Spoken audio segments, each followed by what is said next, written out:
अस्सलाम वालेकुम dear students. इस वीडियो में हम ब्रांच एंड बाउंड टेक्निक सीखने जा रहे हैं, which is powerful technique to solve integer programming models, जहाँ पर हमारा कोई एक वेरिएबल या सारे वेरिएबल्स जो हैं डिसीजन वेरिएबल्स, उनकी वैल्यू इंटीजर होनी चाहिए।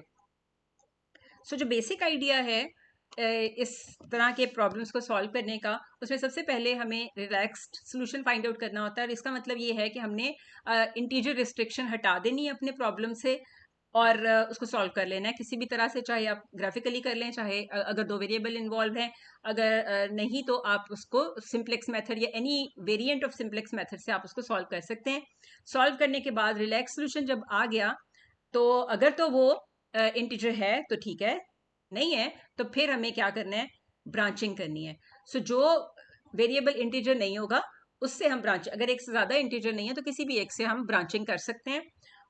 और फिर हम ब्रांच बनाने के बाद बाउंड्स ढूंढते हैं, तो हमें वहां पे अपर या lower bound of the problem मिल रही होगी। यानी इसका मतलब ये होगा कि हमें जो बाउंड मिली है उससे बेहतर सोल्यूशन सो फार नहीं है। अगर उससे बेहतर मिल गया तो हम बाउंड चेंज हो जाएगी, अदरवाइज हमें वही सोल्यूशन कंसिडर करना होगा। और यही प्रोसेस हम अनटिल करते जाएंगे जब तक हमें इंटीजर सोल्यूशन नहीं मिल जाता।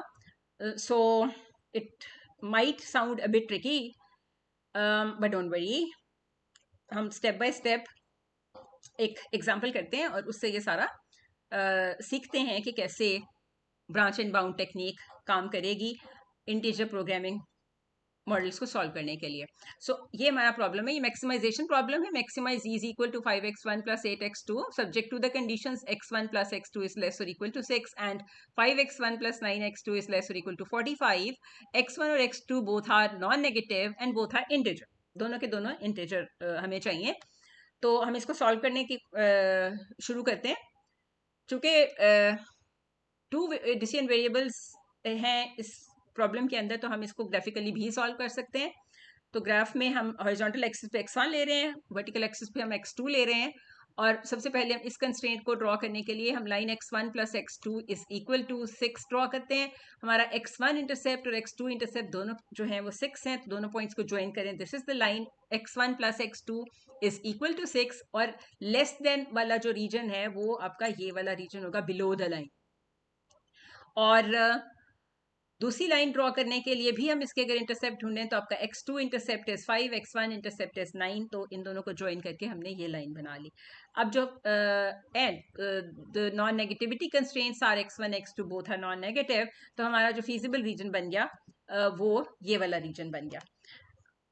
हमें पता है कि हमारा जो ऑप्टिमल सोल्यूशन है वो कॉर्नर पॉइंट्स पर होगा, तो हम ये वाले पॉइंट की वैल्यू ढूंढेंगे और इस फिजिबल रीजन में हमारा इंटीजर सोल्यूशन जो है ये इन पॉइंट्स में से किसी पॉइंट पर होगा जहां x1 x2 सब के सब इंटीजर्स हैं, दोनों के दोनों इंटीजर्स हैं। तो हमें फिजिबल रीजन के अंदर भी रहना है, हमें x1 की वैल्यू भी इंटीजर चाहिए और x2 की वैल्यू भी इंटीजर चाहिए। लेकिन हमारा पहला स्टेप क्या था कि हमने रिलैक्स सोल्यूशन ढूंढना। रिलैक्स सोल्यूशन का मतलब है कि इंटीजर रिस्ट्रिक्शन हमने हटा के जो सोल्यूशन आया वो ढूंढना है। सो वो उसके लिए हमने ये सारा ग्राफ बनाया। सो ये वाला कॉर्नर पॉइंट जो है यहाँ पर हमें मैक्सिमम वैल्यू ऑफ z मिल जाएगी। और इस इन दोनों इक्वेशंस को साइमल्टेनियसली सॉल्व करके x1 की वैल्यू आ रही है 2.25 और x2 की वैल्यू आ रही है 3.75, और ये हमारा ऑप्टिमल सोल्यूशन है। और यहाँ पर हमारे पास जो ऑब्जेक्टिव फंक्शन की वैल्यू है वो 41.25 है।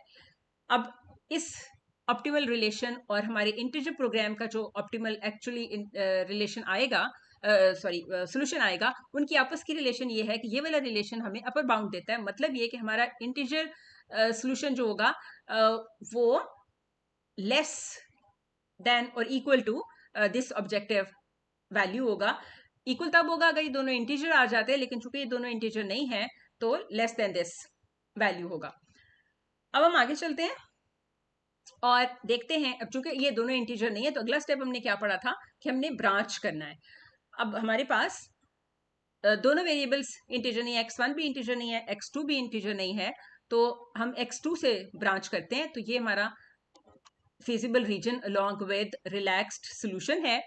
ब्रांच करने का मतलब ये है कि हमने देखना है x2 से ब्रांचिंग कर रहे हैं, तो x2 जो है वो दो इंटीजर्स के बीच में, x2 इज इक्वल टू 3.75, मतलब x2 लाइज बिटवीन 3 एंड 4। तो हम एक line x2 is equal to 3 पे लगा देंगे, दूसरी line x2 is equal to 4 पे लगा देंगे। इस तरह से हम ब्रांच बनाएंगे। और ये जो बीच का पार्ट है, इन दोनों मतलब ये जो स्ट्रिप आपको मिल रही है, इसके अंदर आपका कोई भी इंटीजर इस प्रॉब्लम का सोल्यूशन एग्जिस्ट नहीं कर सकता, क्योंकि इस पूरे रीजन के अंदर कोई भी x1 x2 की वैल्यू इंटीजर नहीं है। सो ये हमने फिजिबल रीजन का ये वाला पार्ट जो है उसको एलिमिनेट कर दिया। अब हमारे पास ये फिजिबल रीजन दो रीजन्स में डिवाइड हो गया है। सो हमारा जो ये वाला प्रॉब्लम है उससे कॉरिस्पॉन्डिंग प्रॉब्लम सब प्रॉब्लम 1 बन गई, यानी हमारी जो ऑलरेडी कंस्ट्रेंट्स थी, along with these constraints we have an additional constraint which is x2 is less और इक्वल टू 3, यानी ये वाला रीजन। और हमारी जो दो ऊपर वाला पार्ट है उसमें x2 इज ग्रेटर और इक्वल टू 4। अब हमने इनको बारी बारी सॉल्व करना है और देखना है कि हमें इंटीजर सोल्यूशन मिलता है या नहीं। अगर तो इंटीजर सोल्यूशन मिल गया तो हमारा वो प्रॉब्लम का काम खत्म हो गया, तो हम उसको सेव कर लेंगे, संभाल के रख लेंगे, तो फैथम कर देंगे और फिर दूसरे प्रॉब्लम को सॉल्व करेंगे जब तक हमें उसका इंटीजर सोल्यूशन नहीं मिल जाता। तो सबसे पहले हम ये सब प्रॉब्लम 1 सॉल्व करते हैं, यानी x2 इज ये वाला, x2 इज लेस और इक्वल टू 3 वाला। अभी हमें फिर पता है कि ये इसका इस प्रॉब्लम का फिजिबल रीजन जो है वो ये है, और हमारा सोल्यूशन कॉर्नर पॉइंट्स पर ही होगा। तो ये कॉर्नर पॉइंट जो है ये सोल्यूशन होगा at this point, x1 is 3, x2 is 3। ये एक्चुअली क्या है, point of intersection of x2 is equal to 3 and this x1 plus x2 is equal to 6 है। तो जो 3 3 आ रहा है, so corresponding value of z जो है वो हमारी 39, यानी हमारे ऑब्जेक्टिव फंक्शन की वैल्यू 39 आ रही है। अगर हम सब प्रॉब्लम 2 को सॉल्व करते हैं तो हमारे पास ये 3 कॉर्नर पॉइंट्स हैं जिनमें से सोल्यूशन हमारा यहाँ लाई कर रहा है, और फिर हम इसी तरह ये x2 इज इक्वल टू 4 और हमारे 5x1 plus 9x2 is equal to 45 का पॉइंट ऑफ इंटरसेक्शन है। तो ये पॉइंट क्या बन रहा है, 1.8 एंड 4, और इसकी कॉरिस्पॉन्डिंग जो ऑब्जेक्टिव फंक्शन की वैल्यू आ रही है वो 41 आ रही है।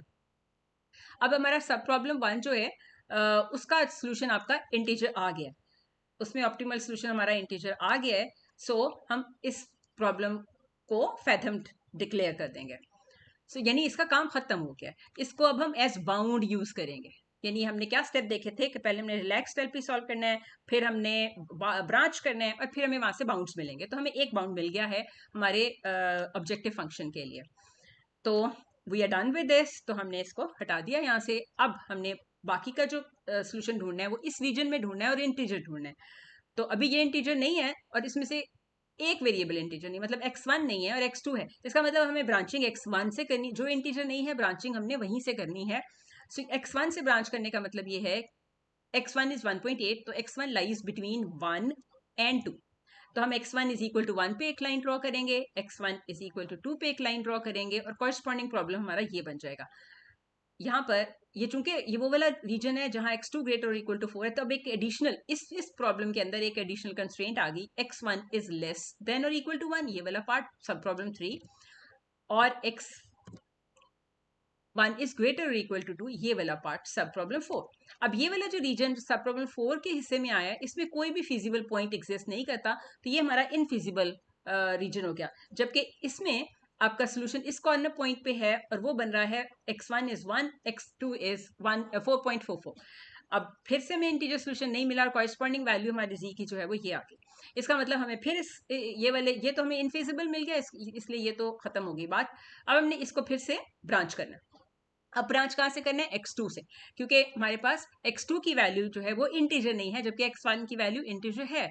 तो x2 से ब्रांच करने का मतलब ये है कि x2 लाइज बिटवीन 4 एंड 5, यानी x2 इज लेस और इक्वल टू 4 एंड ग्रेटर और इक्वल टू 5। तो ये दो रीजन हम लेंगे।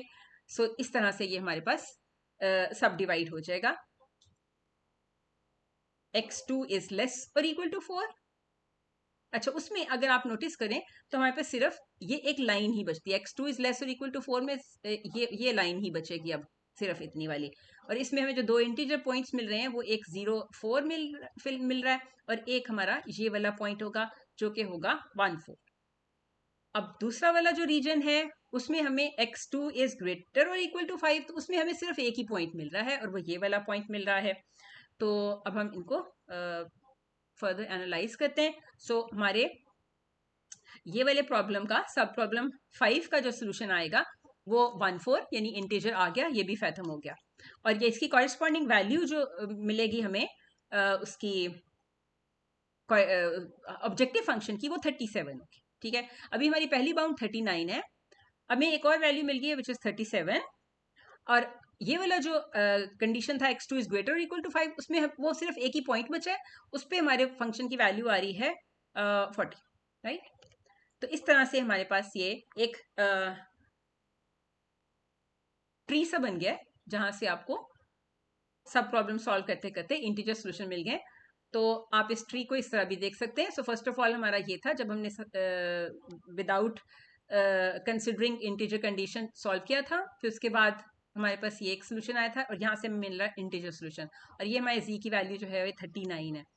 फिर हमें यहाँ से इंटीजर नहीं मिल रहा था तो ब्रांचिंग कर दी, यहाँ फिर इंटीजर नहीं मिला, ये फिर इनफिजिबल हो गया था, और इस तरह से हमें ये फर्दर ये एक मिल गया और ये मिल गया। अब चूंकि हमारा मैक्सिमाइजेशन प्रॉब्लम है तो इंटीजर्स में जो आपके मैक्सिमम वैल्यू आई है वही आपका ऑप्टिमल सोल्यूशन होगा।